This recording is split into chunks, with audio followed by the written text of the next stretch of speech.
What is the best way to be patient? Allow the Lord Jesus to break you all the time.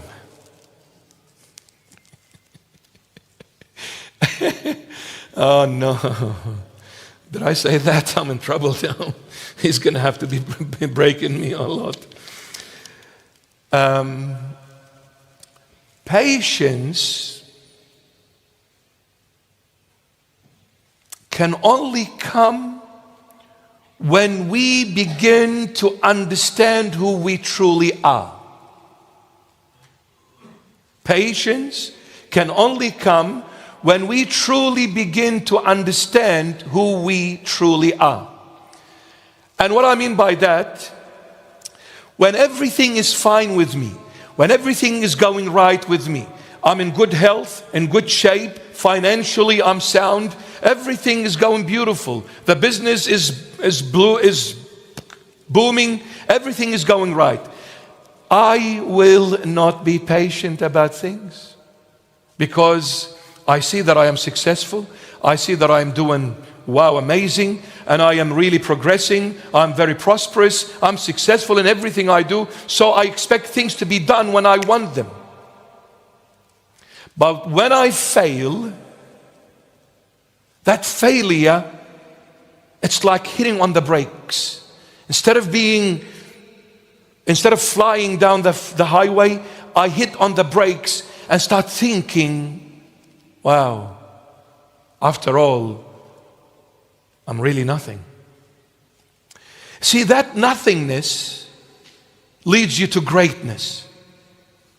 That nothingness will lead you to greatness. Will lead you to greatness without pride.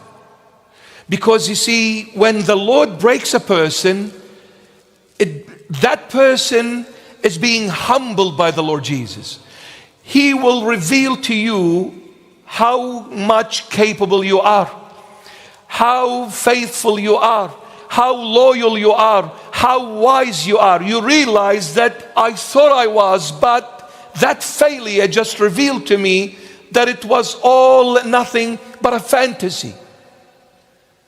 I'm not that great, I'm not that smart, I'm not that strong, I am nothing. It was the Lord, look by the looks of it, that He was carrying me all this time that made me successful. But when the Lord let go for a moment, I failed miserably.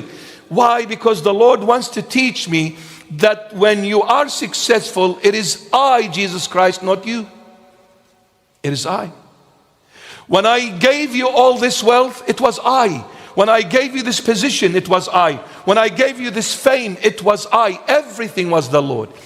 And until we come to this realization, not just saying it, but living it, until we come to live this truth, we can never be patient. Especially when somebody does something wrong towards us. This requires patience more than anything else.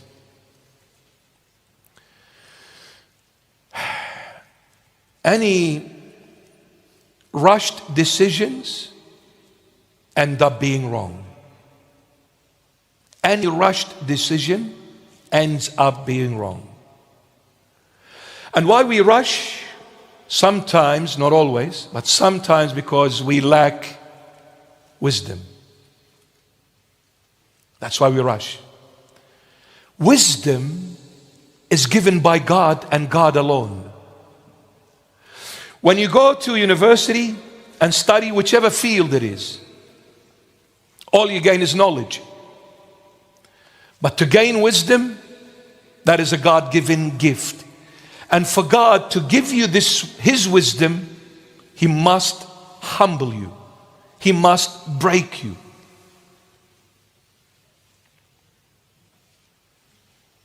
Read in the book of Joel, one of the prophets of the Old Testament, chapter 2. God, the Lord God is speaking through Joel. He says, in the end of times, I will pour out my spirit upon you and your children, your daughters. They will see visions. They will see dreams. I will pour out my Spirit. Pouring out applies to water. When I ask somebody for a glass of water, I'll say, can you please pour me a glass of water? That is the terminology we use when we pour water, because water is poured. Now, how does water travel? The only way water travels is from top to bottom. It can only go downward.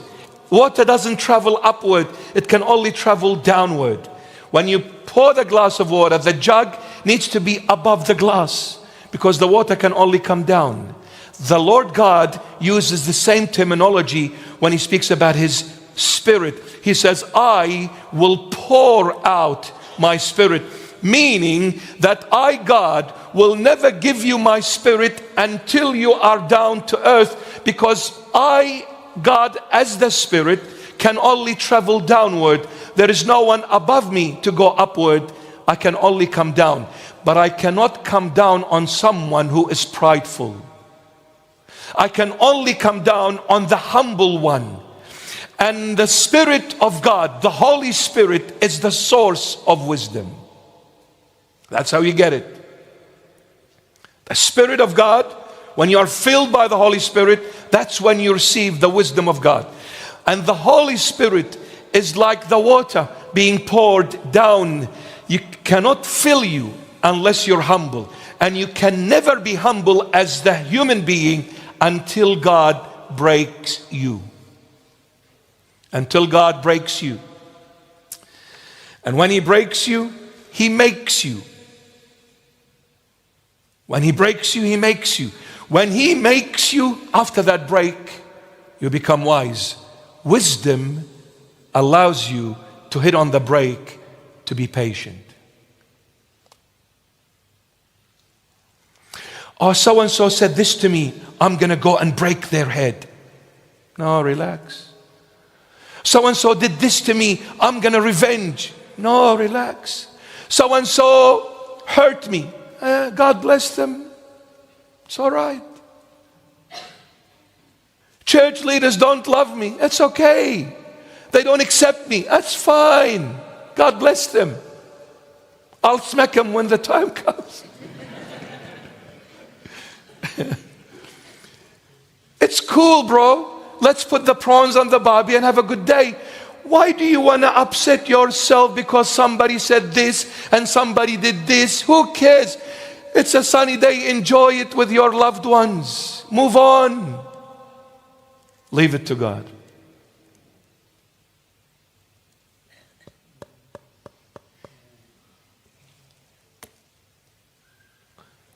The Lord knows how to avenge things for you. He's perfect.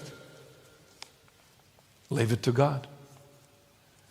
Maybe that patience will save your enemy. And when I say enemy, maybe to some people, it's somebody that hurt you. The only enemy to a true Christian, to a true believer, is Satan. There is no human being as your enemy, even if they took your eye. They are not your enemy. They're my children. Why? It takes God to make you like that. Now this, no theologian can teach you. No PhD can give you. Jesus Christ of Nazareth. It always strikes me, this passage in the Holy Bible, when the Lord was walking and He passed by John the Baptist. And then John the Baptist looked at the Lord and says, behold the Lamb of God who carries away the sins of the world. Two of His disciples follow the Lord. It's incredible. I love this passage. Two of the disciples follow the Lord Jesus. He is the Lord. He knows. He stops. He looks back and he says to them, yes, what can I do for you? What do you want? They said, Lord, we want to know where you stay. Now this is the most incredible statement anyone can reply to the Lord when the Lord asks you that rhetorical question. What do you want? I want to know where you are, where you stay. Amazing. He says, come. Incredible. I want to know where you stay, where you are. This is called the narrow door. This, only few find it. This, only few walk it. This, only few live it. You think that when you follow the Lord, you live like a king. That's only your perception of things. You are thinking of it this way. You are analyzing it this way. But is it the truth? No. Is it the reality of the matter? No. Because sometimes you will follow the Lord and you'll end up in hell. And please, for those who are listening, don't take it out of context and put it in a different picture. The Lord takes you to heaven eventually, but on earth you will suffer for His sake. That's what I mean by hell. We want to know where you stay. We want to be with you, in other words. Lord, teach me how to be with you in good times and in bad times. All I care about is I want to know where you are. Now this determines what kind of a Christian you are.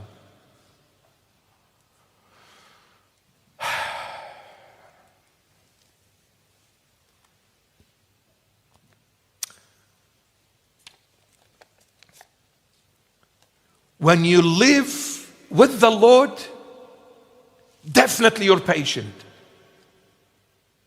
Because that's what He's going to teach you. You know why you will end up being patient with people? Because the Lord will teach you this profound reality of this realm. That He is the true living God and there is no one else but Him.